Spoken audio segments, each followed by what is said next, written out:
ಆ ಸರ್ಕಾರಿ ಶಾಲೆ ಇದೀಗ ಅಕ್ಷರಶಃ ಮೃತ್ಯುಕೂಪವಾಗಿ ಬದಲಾಗಿದೆ. ಶಾಲಾ ಕಟ್ಟಡ ಯಾವಾಗ ಬೀಳುತ್ತೋ ಏನು ಅನಾಹುತ ಆಗುತ್ತೋ ಗೊತ್ತಿಲ್ಲ. ಈ ಬಗ್ಗೆ ಎಷ್ಟೇ ಮನವಿ ಮಾಡಿದ್ರೂ ಅಧಿಕಾರಿಗಳು ಮಾತ್ರ ಜಾಣ ಕುರುಡರಂತಿದ್ದಾರೆ.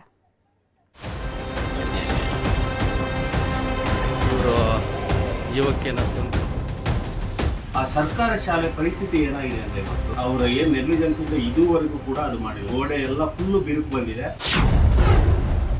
ಇವತ್ತು ನಾಳೆ ಬೀಳುವಂತಿದೆ ಶಾಲಾ ಕಟ್ಟಡ. ಮಕ್ಕಳ ಜೀವದ ಜೊತೆ ಅಧಿಕಾರಿಗಳ ಚೆಲ್ಲಾಟ. ಒಂದ್ ಕಡೆ ಮಲೆನಾಡಿನ ಹೆಬ್ಬಾಗಿಲು ಶಿವಮೊಗ್ಗದಲ್ಲಿ ಮಳೆ ಜೋರಾಗಿದೆ. ಅಬ್ಬರಿಸ್ತಿರೋ ಮಳೆ ಆರ್ಭಟಕ್ಕೆ ತೀರ್ಥಹಳ್ಳಿ ಹೊಸನಗರ ಭಾಗದಲ್ಲಿ ಸಾಲು ಸಾಲು ಅನಾಹುತಗಳಾಗ್ತಾ ಇವೆ. ಮತ್ತೊಂದು ಕಡೆ ಸರ್ಕಾರಿ ಕಿರಿಯ ಪ್ರಾಥಮಿಕ ಶಾಲೆಯೊಂದು ಸಂಪೂರ್ಣ ಕುಸಿಯುವ ಹಂತ ತಲುಪಿದೆ.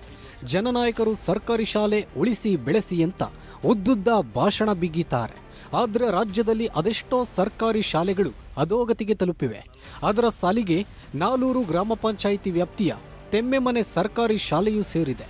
ಶಾಲಾ ಕಾರಿಡಾರ್ನ ಸೀಲಿಂಗ್ ಸಂಪೂರ್ಣ ಹಾಳಾಗಿದ್ದು ಬಾಗಿಲು ಕಿಟಕಿಗಳು ಯಾವಾಗ ಬೀಳುತ್ತೋ ಗೊತ್ತಿಲ್ಲ. ಅಲ್ಲದೆ ಬಿಸಿಯೂಟ ಕೊಠಡಿಯೂ ಯಾವ ಕ್ಷಣದಲ್ಲಾದರೂ ನೆಲಸಮವಾಗುವಂತಿದೆ. ಅದೇ ಭಯದಲ್ಲೇ 30 ವಿದ್ಯಾರ್ಥಿಗಳು ಬರ್ತಾ ಇದ್ದು ಪೋಷಕರಲ್ಲೂ ಆತಂಕ ಮನೆ ಮಾಡಿದೆ. ತೆಮ್ಮೆಮನೆ ಸರ್ಕಾರಿ ಶಾಲೆ, ಆ ಸರ್ಕಾರಿ ಶಾಲೆ ಪರಿಸ್ಥಿತಿ ಏನಾಗಿದೆ ಅಂದರೆ ಇವತ್ತು ಗೋಡೆ ಎಲ್ಲ ಫುಲ್ಲು ಬಿರುಕು ಬಂದಿದೆ. ಹಾಗೆ ಏನಾಗಿದೆ, ಆ ಶಾಲೆಯಲ್ಲಿ ಇರೋ ಕಾರಿಡಾರ್ ಮಕ್ಕಳು ಓಡಾಡ್ತಾರೆ. ಆ ಸೀಲಿಂಗ್ ಆಲ್ರೆಡಿ ಎಲ್ಲ ಸಿಮೆಂಟ್ಗಳು ಕಳಚಿ ಕೆಳಗೆ ಬೀಳ್ತಾ ಇದೆ. ಎಲ್ಲ ಡೋರು ಕಿಟಕಿಗಳು ಎಲ್ಲ ಆಲ್ರೆಡಿ ಭಾಳ ಒಂದು ಏನು ಅಂದರೆ ಕೊನೆಯ ಹಂತದಲ್ಲಿ ತಲುಪಿವೆ.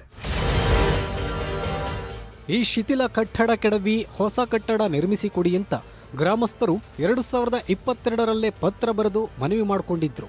ಆದರೆ ಆ ಮನವಿ ಪತ್ರಗಳು ಕಸದ ಬುಟ್ಟಿ ಸೇರಿದ್ದು ಅಧಿಕಾರಿಗಳು ಮಾತ್ರ ಕ್ಯಾರೆಯಂತಿಲ್ಲ. ಅಲ್ಲದೆ ಇಂದೋ ನಾಳೆಯೋ ಬೀಳುವಂತಿರೋ ಶಾಲಾ ಕಟ್ಟಡದಲ್ಲೇ ವಿದ್ಯಾರ್ಥಿಗಳು ದಿನ ದೂಡುತ್ತಿದ್ದಾರೆ. ಇನ್ನು ಆಗಾಗ ಶಾಲೆ ಪರಿಶೀಲನೆಗೆ ಬರುವ ಶಿಕ್ಷಣಾಧಿಕಾರಿಗಳು ಕಣ್ಣಿದ್ದು ಕುರುಡರಾಗಿದ್ದಾರೆ ಅಂತ ಸ್ಥಳೀಯರು ಕಿಡಿಕಾರಿದ್ದಾರೆ. 32 ಜನ ಮಕ್ಕಳು ಇವತ್ತು ಸ್ಕೂಲಿಗೆ ಬರ್ತಾ ಇದ್ದಾರೆ. ಆ 32 ಜನ ಮಕ್ಕಳು ಅವರಿಗೆ ಆ ಪರಿಸ್ಥಿತಿಯಲ್ಲಿ ಅವರು ದಿನ ಸ್ಕೂಲಿಗೆ ಬರ್ತಾರೆ ಹೋಗ್ತಾರೆ. ಆದರೆ ಏನಾದರೂ ಹೆಚ್ಚು ಕಡಿಮೆ ಆದರೆ ಅದಕ್ಕೆ ಹೊಣೆ ಯಾರು?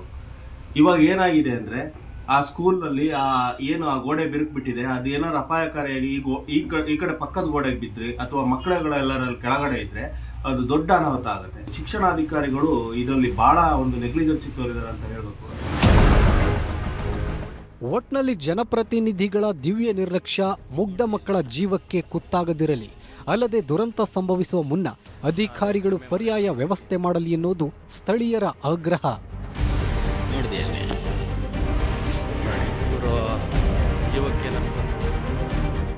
ವಿನಯ್ ಪುರದಾಳು, ನ್ಯೂಸ್ 18 ಶಿವಮೊಗ್ಗ.